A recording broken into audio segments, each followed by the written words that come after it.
So you probably clicked on this video because you're interested in getting into the film industry, learning a little bit more about what it takes to be a part of it, if any experience is needed. And the first step to that is becoming a production assistant. So that's what we're going to talk about today. We'll go ahead and jump in.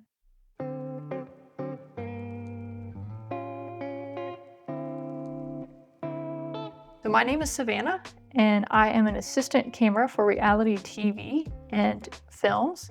And I own Little Lighthouse Productions, which is my own video production company. Starting out, when I was wanting to get into the film industry, I actually ended up going into film school locally. One of my local universities here ended up having a film and cinematography program that I went through. I learned, the basics, film history, famous cinematographers. We watched plenty of films, and then we learned a little bit about the equipment as well.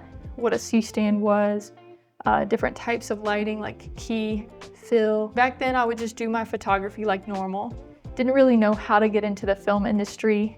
I had been an extra or a stand-in for a few films where I knew somebody that was helping in it, or it just so happened they were filming something nearby. So I went ahead and applied for that, and then I became a stand-in or an extra. I saw where I had shot a wedding in Hattiesburg, Mississippi, and there was someone on Facebook also in that area that was looking for a crew for a really low budget local film. I reached out to them, and it turned out it was the photographer for that wedding in Hattiesburg that I had been the videographer for. So we'd already kind of knew each other. He knew a little bit about my portfolio, my experience, and of course he told me he couldn't pay me a lot of money for it, but this was really that opportunity for me to get some hands-on experience. I had made a documentary in school. We used that type of film equipment, but it was something very basic. We even used photography type of camera, like a DSLR for school, so it wasn't anything really cinematography or more video oriented. So I said yes to that project, and then I went up to Hattiesburg. I actually had to sleep in their spare bedroom, which was a little weird, something I wouldn't normally do, but it was really exciting to get this opportunity. And back then I was credited as an assistant camera, so not even a production assistant. I was helping out with basic lighting, charging the batteries. I even shot a couple of little scenes in it. And even though it wasn't a big production, it was something more local. I was really happy to just have that type of thing on my portfolio. And this photographer, who's more experienced than me at that point, he had all of the equipment too, China ball, all of the different lights, all the C-stands, you name it. He was shooting Sonys, he had the big Ronin M. We did everything on that shoot, so it was a great experience just to get exposed to all that stuff, even though, it wasn't a big paycheck, it wasn't an official job. So it just so happened the audio guy that was working on that project had worked full-time on a reality TV show 30 minutes away in a town called Laurel, Mississippi, and he told me an email address and the name of a lady that was the production manager for that. So I went ahead and just reached out. I said, hey, my name is Savannah. I've been an assistant camera on a couple things. I have my own little company, and I've been an extra on a couple things. I'm very interested if y'all ever have an open position available at all. And of course they responded, hey, thanks for reaching out. Unfortunately, we don't need anybody at this time, but thank you so much. We'll keep you in mind. So, I was about to go get another part-time job so that I could still have my photography business, but I was gonna go be a part-time photographer for the Christmas holiday. So I had accepted that position, and it wasn't that much longer after that they called me back, said, hey, our PA, our production assistant, had called out this day. Would you be interested in just coming? I'm trying it out, we'd have you on for that one day as a freelance. And of course I said yes. I was very excited. And I had also had a friend who worked in the news who had a position there too. So he kind of put in a good word as soon as I let him know. So I had this good word from the audio guy that I knew him, and then I had my friend that worked in the news. So I kind of had two people let them know and put in a good word for me. So I went up there for that one day, so nervous. And it wasn't a huge job. It's basically like a glorified errand boy, to put it simply, but picking up trash, getting waters and drinks for everybody, picking up ice, coffee run. You know, sometimes you'll get to move a light here and there, something like that. I got to do the clapperboard or the slate a couple times. That one job was just getting to see what was going on a production set. Like I said, I was real intimidated. I met a few people there that long-term became really good friends with me, and now I'm up in that same position with them, so it's kind of funny how that spirals. I took a couple other PA jobs around the holidays, and then the new year came around. So January of 2022, I'm at home, and I ended up not taking that photography job for the holidays since the PA job kind of paid a lot more than that would have. So then I end up getting a phone call at the end of January from these people. The production manager calls me, "Hey Savannah, we have a full-time position coming open, and it's going to be open this Thursday." I think it was a Sunday or a Monday when they called me. They said, "Are you available? You know, you'll have to find a place to stay, but we'll pay you. You'll jump right into the position and we'll start training you right away." I was ecstatic, you know. It was something I'd never even thought was fathomable. So I went ahead and I stayed with a buddy, slept on the couch, and just jumped into the routine. So every morning, same routine. You know, I had to start to memorize it. I'd wake up at 5:30, call in the big coffee run, grab some donuts, get a hot chocolate. Our director wanted Earl Grey tea every single morning, so I had to call that in. Pick everything up, ice for the cooler, drinks for the cooler, make sure I had enough snacks every single day. So I was basically promised to run that whole season with them from the end of January all the way into September. So kind of a 9-month gig, give or take. And then you'd have 2 months off. The season would potentially renew, and then you jump right back in to do the next season if you were interested. So I was a PA for about 6 months on that show. I ended up staying with my friend in their spare bedroom for a few months.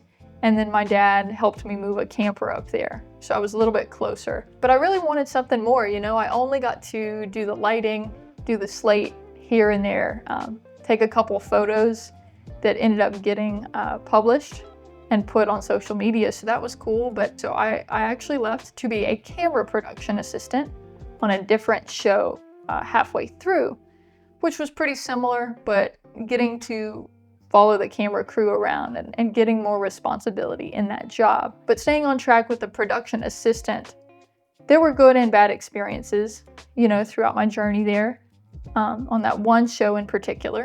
And then I did another show where I was day playing maybe a week or two, similar stuff too. But I guess the overall point is that is the best way to make yourself heard or get your name out in the industry. It's something I would recommend as a starting point for anybody. Even if you get out of film school, you're not gonna know everything right out.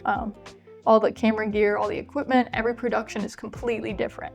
And until you get out into the field, you don't really know what's gonna go on, who your direct contact is, you know, what's expected every single shoot. So, but here are a couple of ways to get into that industry as well. I wanted to give some advice on how you can do that if that's something you're interested in trying to do.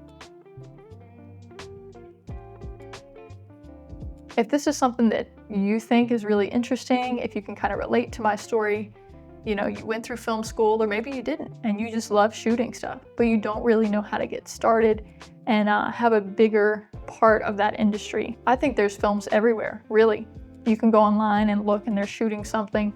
You may just not know about it, but I encourage you to kind of pursue that if you're very interested, because it's very possible to get into the industry, even if you don't think you live somewhere where it might be a big industry. So I live in Biloxi, Mississippi. It's kind of a middle location. I think Mobile, Alabama, and New Orleans, Louisiana are more central locations. That's where most of my jobs come from now. So I'm like an hour away from one location, an hour and a half away from the other. So it's kind of a good middle spot, but there's occasionally films here and there that I can jump on that are local to my area. But I encourage you to go online. There's a couple of different websites that you could go on. One in particular that I've used a lot, and I'm not sponsored by them, but staffmeup.com. That's how I got started on a couple of different production assistant gigs. And it's really great for those that are just getting started, want to get their name out there and maybe don't have a lot of credits. I'd encourage you to make a profile, create a little bio, and then put any type of credit that you do have. Whether it's just taking photos for a wedding and you've got a portfolio to show that, or you've done your friend's short film, I'd put it on there and put your credit, just so you've got something to get started with. Attach your resume, and then I think you can post 2 or 3 times for free, where you don't have to pay anything to apply for those jobs. So I'd encourage you to apply for those 3, find something in your area. You can search by location, you can search by job type or production company. So I would encourage you to go on there and do something like that. Maybe join a couple of different Facebook groups. We've got a couple in Mississippi for our area. We also have our own film office web page. So we can contact our Mississippi film office in Jackson. And even though they're 4 hours away, that's a great way to get your name out there and network with the entire state that you live in. I'd go to your film office website. You can apply for a directory if they have one on there, and most do. I'd start going to your local union events. The local union that we have is actually in Louisiana, and it's not one for cinematography, but it is for production. So if that's something that I wanted to go to, I'd definitely take the 1.5-hour drive to go network with those people. I'd go to local film fests in your area, because a lot of those filmmakers are working with other people on different jobs. One of my other friends who actually gave up that job for the first PA position I took, he was quitting to go work for news. So it was somebody that I personally knew from school. But you just never know. So I encourage you to get out and branch out of your city. Just go into your full state and Google stuff, network with people, go on Facebook, and just try to find other film opportunities. There could even be people just looking for a short film, and it might be something where you don't get paid, you just get credit or food. But if this is something you really want to do, I encourage you to fill out that form that they have, or send them an email and tell them that you're really wanting to pursue this, and any experience that they can give you is something that you really want to take part in. And about the job in particular, there's not really anything that you need to know to become a PA. I think anybody can really do it if they are passionate about the film industry. It is kind of a basic job. Like I said, it's running around getting waters, getting coats, getting snacks for people, taking out trash, really basic stuff.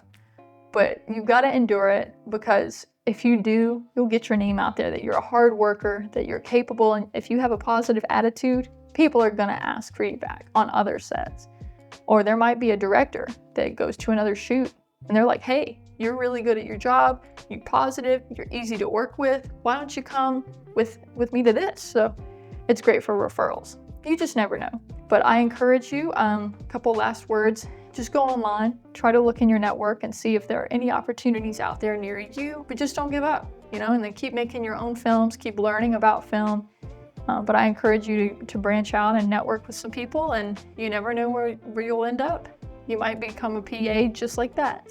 And that's it for today's video. Thank you guys again for watching. Once again, my name is Savannah. I'm with Little Lighthouse Productions, and good luck on your production assistant hunt.